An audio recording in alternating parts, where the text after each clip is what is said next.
माता मरुदेवी की मां भगवई का आख्यान शुरू करने ही जा रहे थे। पहला चरण हुआ ही था कि कल सुबह प्रभु अचानक वाणी स्तब्ध होकर के मोक्ष में पधारते हैं। वो सारी बात कल सुबह होगी। गिरधरलाल जी बोथरा नगर के, लेकिन पुनः रहने गए थे। 2 साल पहले जिस समय हमारा नगर चतुर्मास चल रहा था, बहुत लंबे समय से डायलिसिस पर थे वो। अवसर देख करके सारे पचकान उन्होंने ले ही लिए थे। परिवारजनों ने पूछ करके उनको संथारा पचका दिया, और संथारा पचकने के बाद वेदना बढ़ गई।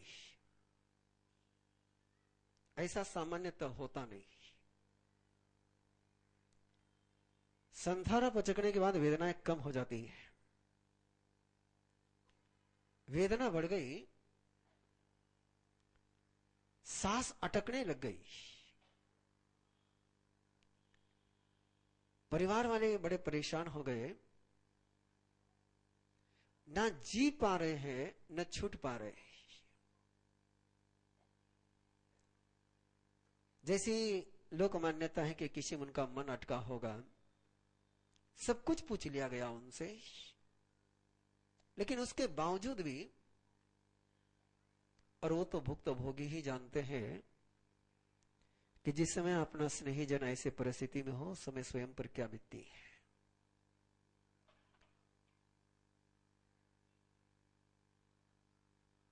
हम नगर में थे और उनकी बेटा बहू ने अपने परिजनों को समाचार दिए कि महाराज साहब को पूछो कि ऐसी समस्या चल रही है, क्या करें। और उनको संकेत दिया गया कि 36वां अध्याय की आराधना उनको निरंतर सुनाते चले जाओ। सुखदेव के 36वें अध्याय की आराधना उनको सुनाते चले जाओ, और 36वें अध्याय की आराधना उनको सुनानी शुरू हो गई।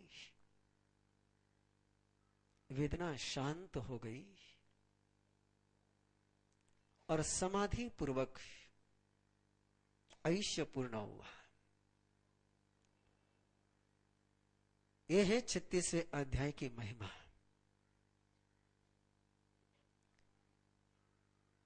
इसको कई जगह प्रयोग किया गया है।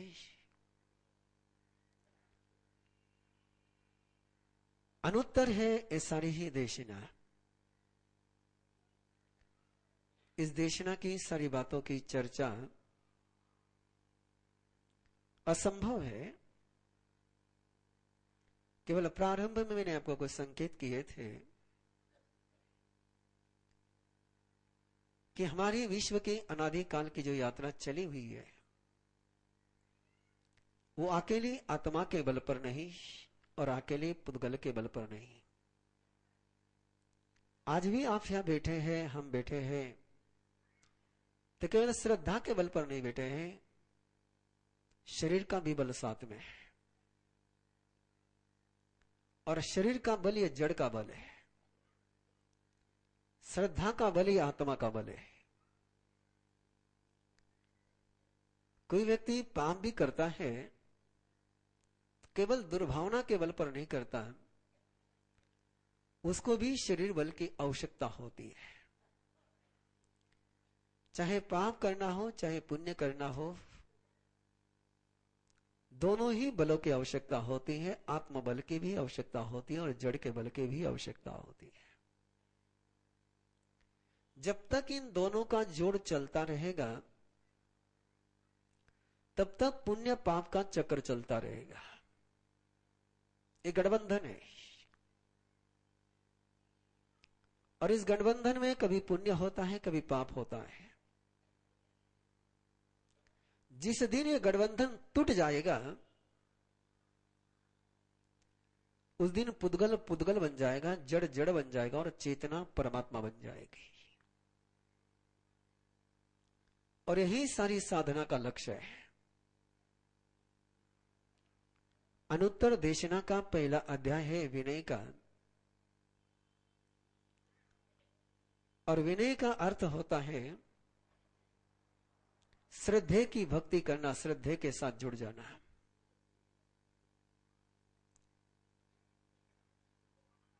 संसार का अर्थ है आसक्ति के साथ जुड़ना, पदार्थ के प्रति भी आसक्ति, व्यक्ति के प्रति भी आसक्ति, पोजेशन की इमोशन के साथ जुड़ना, अधिकार की भावना के साथ जुड़ना, यह संसार है। और अधिकारों का विसर्जन कर करके जुड़ना, इसको कहते हैं विनय यानी भक्ति करना है।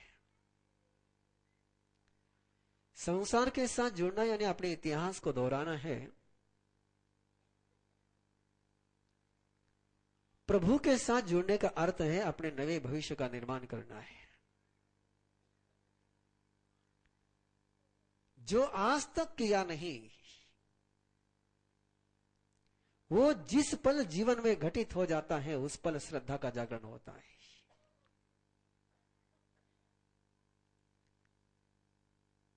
सत्य की प्राप्ति, सत्य का बोध और सत्य की समझ, सिद्धि का मार्ग, कल्याण का मार्ग, मुक्ति के मार्ग की पहली कंडीशन परमात्मा ने दी है कि जो आज तक किया नहीं, उसको करने की तैयारी करना, उसको करना शुरू करना, एक कल्याण के मार्ग का पहला कदम है, जिसको परंपरा के शब्दों में कहते अपूर्वकरण। अपूर्वकरण का अर्थ ही होता है कि जो पहले मैंने नहीं किया। और एक बार अपूर्वकरण के मार्ग पर कदम धरने के बाद वो निरंतर अपूर्व ही करता जाता है, नो रिपीटेशन। यदि सहज सरल शब्दों में बात आप तक पहुंचानी हो, जिन रास्तों पर चले हो आज तक, उन रास्तों से चल करके नई मंजिलें तुम्हें मिल नहीं सकती है। नई मंजिल चाहिए तो नए रास्तों पर से ही चलना पड़ेगा। पुरानी राहों से चल करके नई मंजिलें कभी प्राप्त नहीं हो सकती है। नए जवाब चाहिए तो सवाल भी नए चाहिए और खोज भी नई चाहिए। परमात्मा आपके शब्दों में इसको यदि कहना हो तो इसको कहते क्रांति। कि क्रांति का मीनिंग ये होता है कि जो आज तक नहीं किया वो अब हो जाए। और इसलिए आमंत्रण है आप सभी को परमात्मा की इस अपूर्व देशना का अनुगान करने के लिए और जीवन में सत्य करने के लिए पहला मंत्र याद रखिए, जो आज तक सुना नहीं, जो आज तक देखा नहीं, जो आज तक किया नहीं, जिस भाव में आज तक डूबे नहीं, ऐसे अपूर्व में गुजरना ही धर्म की शुरुआत है। रिपीटेशन, जो कल किया आज उसको दोहराना, इसको संसार कहते हैं। पाषाण की मूर्ति सदा वैसी की वैसी ही होती है, फूल हर पल नया होता है। फूल कभी वासी नहीं होता है, धर्म कभी वासी नहीं होता है। जो तरो तजा रहता है वही धर्म है, जो बासी है वो धर्म नहीं है। 36वें अध्याय में जड़ की प्रज्ञापना की गई। पुद्गल कैसा है, पुद्गल के वर्ण, गंध, रस, स्पर्श, उनका आकार, उनकी शक्ति, उनकी गति, उनकी स्थिति, कि एक पुद्गल परमाणु जहां पहुंचने के लिए साइंस को बहुत समय लगा, क्वांटम थ्योरी के पास, कि देख रहे हैं कि परमाणु एक सेकंड भी स्थिर नहीं है। और परमात्मा ने यही कहा कि परमाणु एक समय के लिए, केवल एक समय की स्थिति है उसकी केवल। पुद्गल की गति कितनी होती है? अधोलोकांत में एक पुद्गल परमाणु है। वो पुद्गल परमाणु एक समय में ऊर्ध्वलोक के अंत में पहुंच सकता है। 14 राज्यलोक का सारा क्षेत्र उसको पार करने के लिए केवल एक समय लगेगा। इतना गति का सामर्थ्य पुद्गल परमाणु में है। और पुद्गल की चर्चा के साथ सिद्धों की बात आई। जीव की चर्चा परमात्मा प्रारंभ करते हैं सिद्ध के गान से। इतना जरूर ध्यान में रखिए कि मैं जितना बता रहा हूं वो एक पैसा भी नहीं बता रहा, नहीं तो कहीं समझ लोगे कि महाराज साहब ने पूरी बात बता दी। एक पैसा भी नहीं बता पा रहा हूं, जितना गान हुआ उसका एक पैसा भी नहीं बता पा रहा हूं। सिद्ध की चर्चा के कुछ बिंदु है। कितना अनूठा है परमात्मा का वरदान। कोई भी सिद्ध हो सकता है, स्त्री भी सिद्ध हो सकती है, पुरुष भी सिद्ध हो सकता है, नपुंसक भी सिद्ध हो सकता है।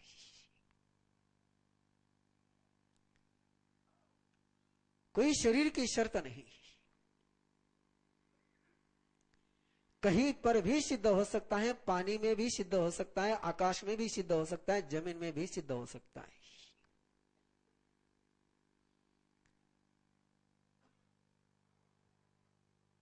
कोई ऐसी जगह नहीं है धरती पर, पूरे ढाई द्वीप में ऐसी कोई जगह नहीं है कि जहां से कोई जीव सिद्ध नहीं हुआ हो।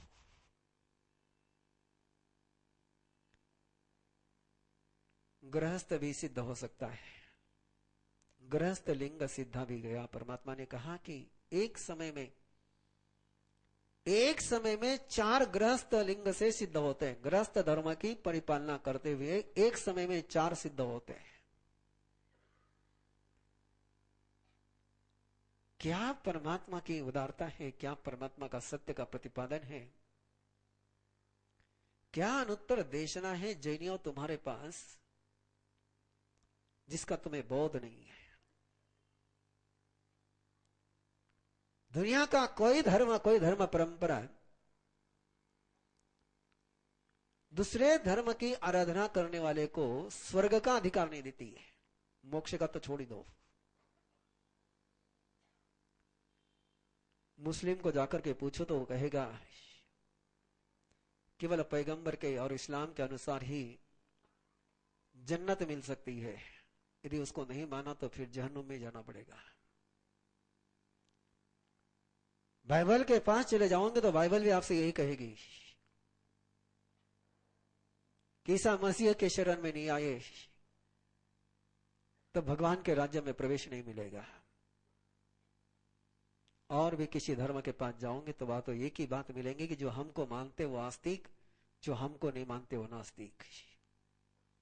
लेकिन क्या अनुत्तर है परमात्मा का धर्म, क्या अनुत्तर है परमात्मा के देशना। परमात्मा फरमाते हैं कि जो जिन शासन में नहीं है, जो जैन धर्म में नहीं है, जो जैन धर्म की बाह्य व्यवस्था में नहीं है, वो भी मोक्ष में जा सकते हैं, वो भी सिद्ध होते हैं। हो सकते हैं नहीं, होते हैं, हुए हैं, होते हैं और होंगे। सिद्ध शिला का ठेका अकेले जैन धर्म ने लेकर के रखा, ऐसा दावा प्रभु नहीं करते। प्रभु तो इतना ही फरमाते कि चाहे जिस रास्ते से चल करके कोई भी कर्मों से मुक्त हो जाए तो सिद्ध हो सकता है। और ऐसी उदात्त देशना देने वाला धर्म कितने छोटे छोटे संप्रदायों में उलझ करके फंस गया है, समझ में नहीं आता।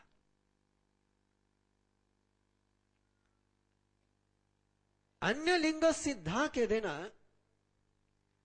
कि दूसरी धर्म व्यवस्था से भी कोई वंदनीय परमात्मा बन सकता है, इस सिद्धांत का उद्घोष करने वाला यह धर्म दूसरी परंपरा में चलने वाले साधु को साधु मानने के लिए, वंदना करने के लिए तैयार नहीं। ऐसी दक्यानूसी लोगों को मिथ्यात्वी कहना कि सम्यत्वी कहना है, क्या कहेंगे इनको आप? कहां पहुंच गए हम?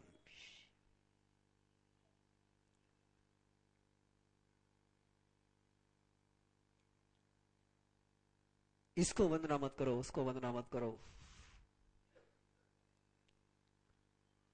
किन करंटों के हाथों में परमात्मा का धर्म पहुंच गया।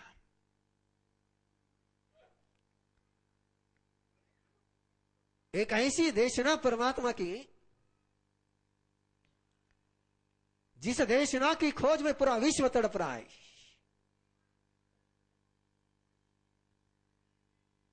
एक ऐसा मार्गदर्शन, एक ऐसी व्यवस्था है जिसकी पूरे दुनिया को आवश्यकता है। आह्वान है मेरा आप लोगों को, आमंत्रण है मेरा आप सभी को कि आओ नए सपने देखें, नई मंजिलों के तरफ कदम बढ़ाएं। पुरानी राहों पर चलते चलते पांव घिस गए हैं, मंजिल नहीं मिली है। कोयले को घिसते घिसते हाथ काले हो गए हैं, कोयले में चमक आ नहीं पाई है। अब वो कोयलों को छोड़े और डायमंड की खोज में यात्रा शुरू करे। निर्वाण कल्याण के पावन अवसर, एक अनुत्तर अवसर है।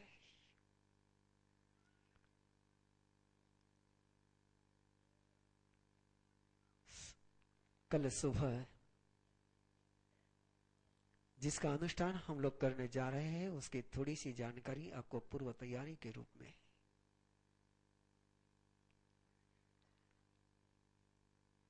बार बार आपके कानों पर ये शब्द पहुंच ही चुके हैं कि जो परमात्मा प्रभु महावीर ने किया वो और किसी तीर्थंकर ने नहीं किया।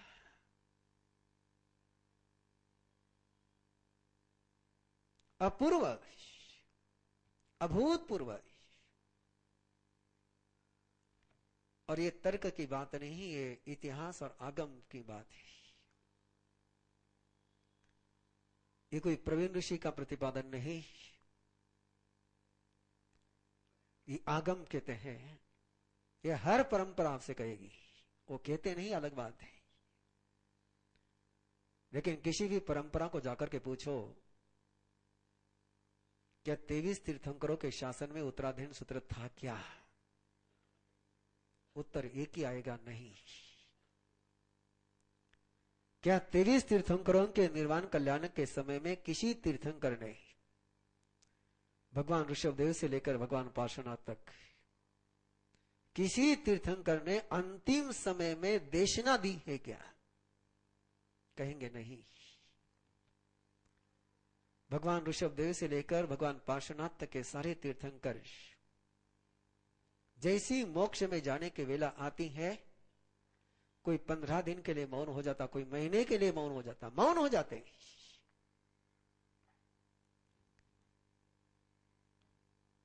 कोई शिखर पर पहुंच जाता, कोई कैलाश शिखर पर चला जाता, कोई गिरनार पर, कोई वैभारगिरी पर। अकेले परमात्मा प्रभु महावीर है कि जो निर्वाण कल्याण की वेला में 16 प्रहर तक निरंतर वरदान बरसाते हैं। किसी भी तीर्थंकर का इतना लंबा समोशरण नहीं चला है। किसी तीर्थंकर के क्या बात करें, भगवान महावीर की भी इसके पहले कोई धर्म सभा इतनी लंबी नहीं चली है। परंपरा का तो विधान बड़ा भी अलग है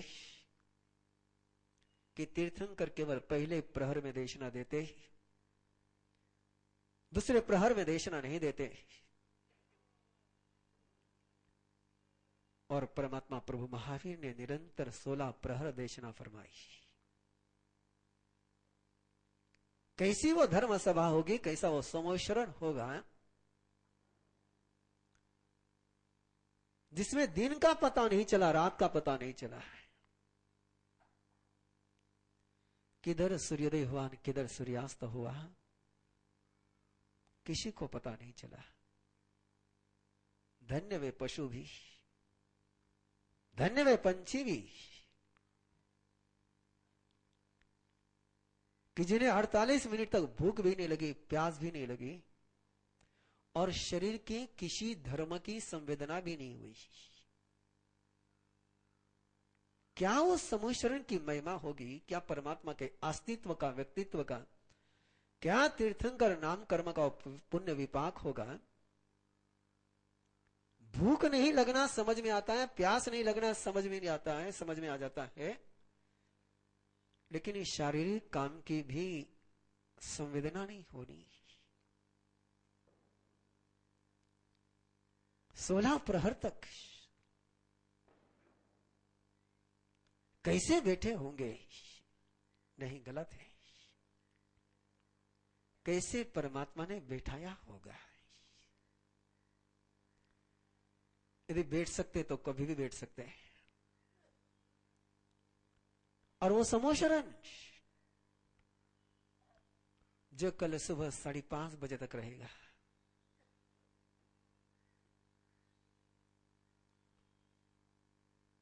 जैसे ही परमात्मा का आयुष्य पूर्ण हो जाता है बंधुओं, समोशरण का अस्तित्व समाप्त हो जाता है। देवताओं का भी भ्रम टूट गया। देवताओं को ऐसा लगा था कि हमने समोशरण बनाया है, लेकिन परमात्मा नहीं तो समोशरण नहीं। परमात्मा है तो ही समोशरण है। कल उन आराधना के पलों में कुछ बातों को आपको बोध नहीं होगा, इसलिए अभी बता रहा हूं कि परमात्मा का शरीर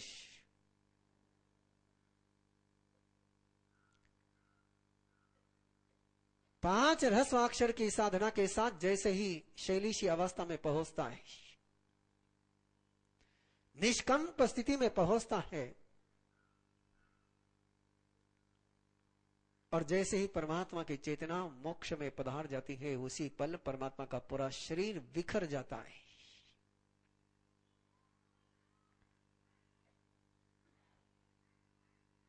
कार्बन शरीर और तेजस शरीर के साथ औदारिक शरीर के जो पुद्गल थे,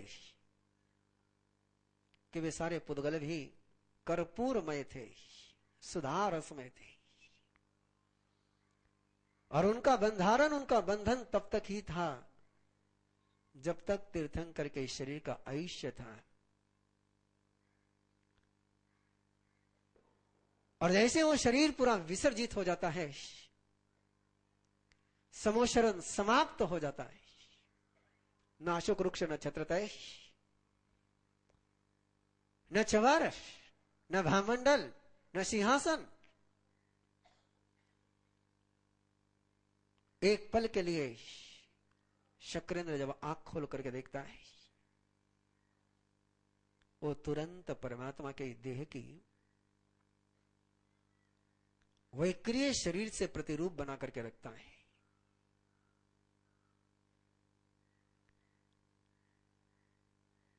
जब वाणी स्तब्ध हो गई, जब कानों पर शब्द नहीं आए, तब आंख खोली सबकी, और आंख खोल करके देखा तो कहा प्रभु नहीं है।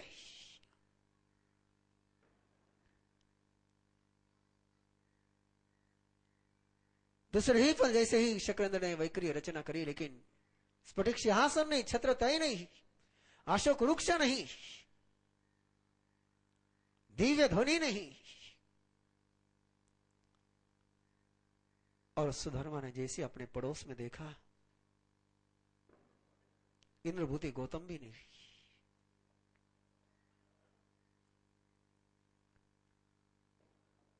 प्रभु का तो निर्वाण होना था ये पता था, लेकिन इंद्रभूति गौतम कहां गई?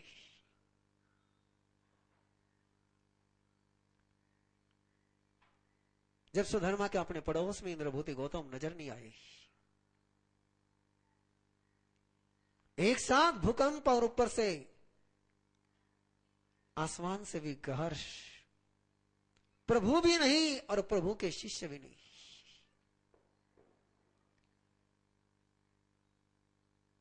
सुधर्मा के अंदर कितने आंदोलन चले होंगे कि प्रभु आपका निर्वाण तो उद्घोषित था, लेकिन इंद्रभूति गौतम कहां है? और इंद्रभूति गौतम जब सुधर्मा स्वामी को वहां नजर नहीं आते हैं, उस समय इंद्रभूति गौतम थे कहां, गए कब, कब गए, कैसे गए? आज ही इंद्रभूति गौतम परमात्मा के अनुत्तर देशना चल रही है, और अनुत्तर देशना के बीच ही परमात्मा प्रभु महावीर ने एकमात्र इंद्रभूति गौतम के पास अपने मन से संदेश दिया, जुबान से नहीं। किसी को पता ही नहीं चला।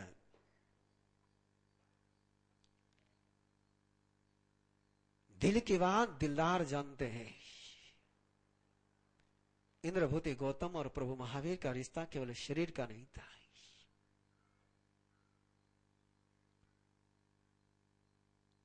जैसे इंद्रभूति गौतम को परमात्मा ने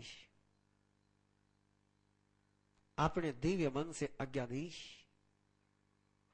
देव शर्मा को जाकर के प्रभुत्व का वरदान देकर के आ, एक पल का विलंब के बिना